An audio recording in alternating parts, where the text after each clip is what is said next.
Mastering communication skills, संप्रेषण कौशल में master होना 7th पार्ट है, 7वां हिस्सा है।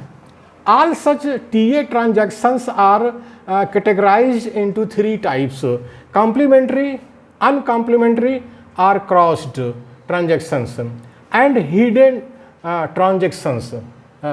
हिडन ट्रांजैक्शंस सभी लेन देन संबंधी विश्लेषण के 3 प्रकार हैं, 3 टाइप्स हैं, 3 प्रकार हैं, कॉम्प्लीमेंट्री, अनकॉम्प्लीमेंट्री अथवा क्रॉस्ड एवं छिपा हुआ।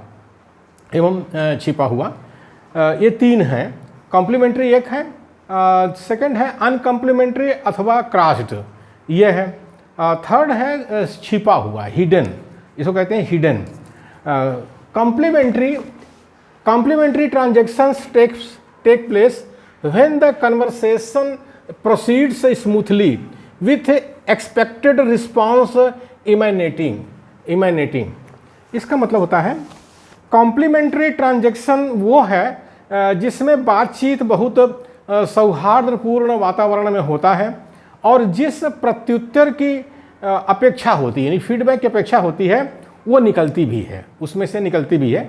यानी जो बातचीत करते हैं संगठनों में, चाहे वो फॉर्मल हो चाहे इनफॉर्मल हो, संगठनों में लोग बातचीत करते हैं, तो जो कॉम्प्लीमेंट्री ट्रांजैक्शन होता है उसमें क्या होता है, बातचीत बहुत सौहार्दपूर्ण वातावरण में होता है और जिसकी फीडबैक की ज़रूरत होती है, प्रत्युत्तर की ज़रूरत होती है, वो उसमें से निकलता है, तो जिसको कहा गया है कि समता, स्वतंत्रता, बंधुत्व और न्याय, तो ये जो संविधान में जो इसकी मूल्य प्रस्थापित किए गए हैं और समाज में जब इसके अनुसार लोग आचरण करते हैं, तो इस तरह का जो है कॉम्प्लीमेंट्री ट्रांजैक्शन होता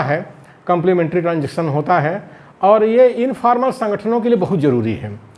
जिन इनफॉर्मल संगठनों में कॉम्प्लीमेंट्री ट्रांजैक्शन होता है उनकी लाइफ बहुत ज़्यादा होती है, उनमें तो टूट फूट नहीं होती है उनमें, और इसी की ज़रूरत होती है। इनफॉर्मल संगठनों को सफलतापूर्वक चलाने के लिए कॉम्प्लीमेंट्री ट्रांजैक्शन का होना बहुत ज़रूरी है।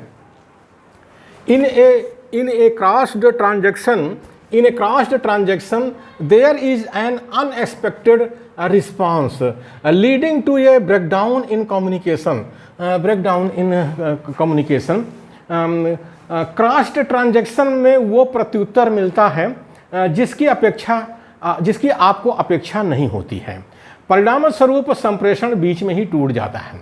मतलब क्रॉस्ड ट्रांजैक्शन में क्या है, जो लोग बातचीत करते हैं, चाहे फॉर्मल ऑर्गेनाइजेशन हो चाहे इनफॉर्मल ऑर्गेनाइजेशन हो, उसमें क्या होता है, झगड़ा होता है। आप कहते कुछ हैं, जवाब कुछ मिलता है, जबकि आप वो जवाब नहीं सुनना चाहते, लेकिन आपको उलट करके कोई गाली गलौज कर देता है, कोई व्यंग कस देता है, मतलब ऐसा जवाब देता है जिसकी आप अपेक्षा नहीं करते हैं। तो परिणाम क्या होता है कि बातचीत बीच में टूट जाती है, कोई इधर चला जाता है, कोई उधर चला जाता है, नाराज होकर के सब अपनी अपनी जगह पे चले जाते हैं। तो जाहिर है कि इनफॉर्मल संगठनों में इस तरह का ट्रांजैक्शन नहीं होता है, नहीं होना चाहिए। अगर होता है तो संगठन टूट जाता है। तो जो खासकर जो मूल्यवासी बहुजन हैं भारत देश के अंदर, जो हजारों साल से गुलाम हैं, उनके अंदर इस तरह का ट्रांजैक्शन ज़्यादा मिलता है।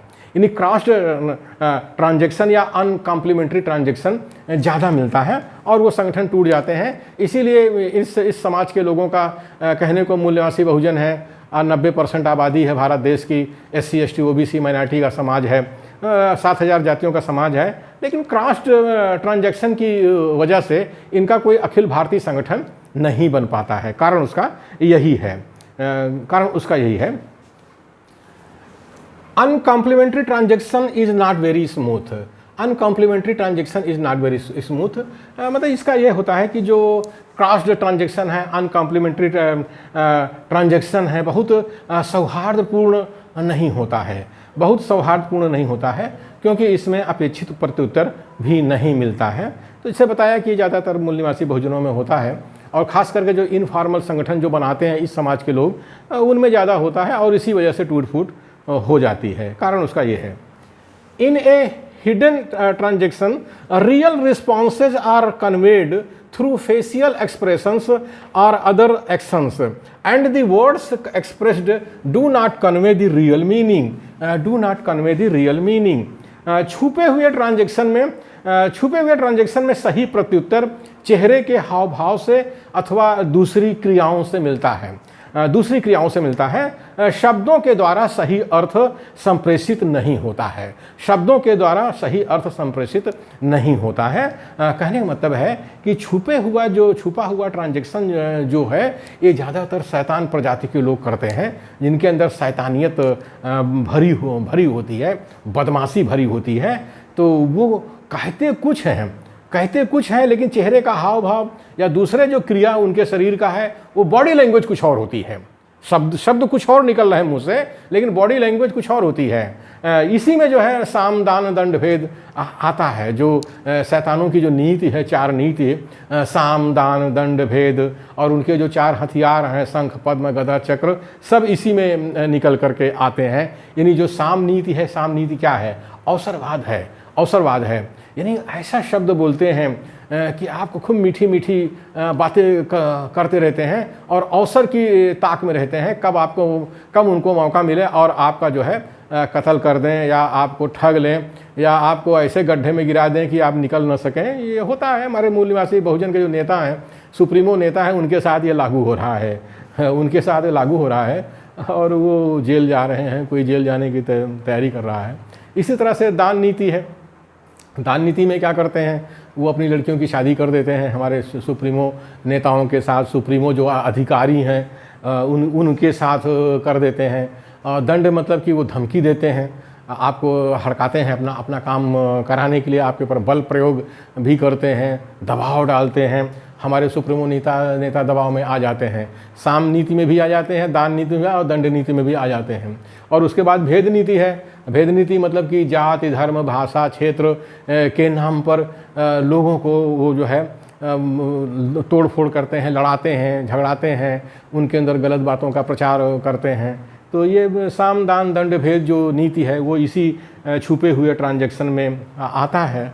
और हमारे जो मूल निवासी बहुजन हैं हज़ारों वर्षों से इस देश के अंदर इसके शिकार होते रहे हैं। और जो हमारे मूल निवासी राजाओं का कत्ल हुआ है वो इसी तरह से हुआ है। आज जो हमारे मूल निवासी बहुजन में जो सुप्रीमो नेता पैदा हुए हैं और वो जो कोई जेल जा रहा है, कोई जेल जाने की तैयारी कर रहा है, वो सब छुपे हुए ट्रांजैक्शन है। क्योंकि सुप्रीमो नेता मूल निवासी बहुजन से है तो उसको ज़्यादा बुद्धि होती नहीं है और शैतान जो है उनको अपने जाल में फंसा लेता है, तो छुपे हुए ट्रांजैक्शन से फंसा लेता है।